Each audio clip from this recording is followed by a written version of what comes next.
सहस्रपुण्डरीकपूजनैकशून्यदर्शनात् सहस्रनेत्रकल्पितार्चनाच्युताय भक्तित सहस्रभानुमण्डलप्रकाशचक्रदायिने सदा नमः शिवाय ते सदा शिवाय शम्भवे।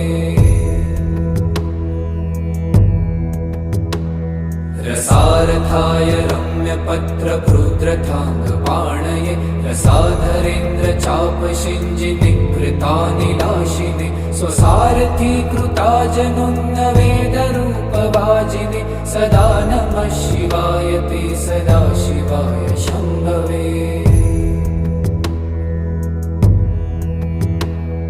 अतिप्रगल्भ वीरभद्रसिंहनाद गर्जित श्रुतिप्रभीत दक्षयागभोगिनाथ सद्मना गतिप्रदाय गर्जिता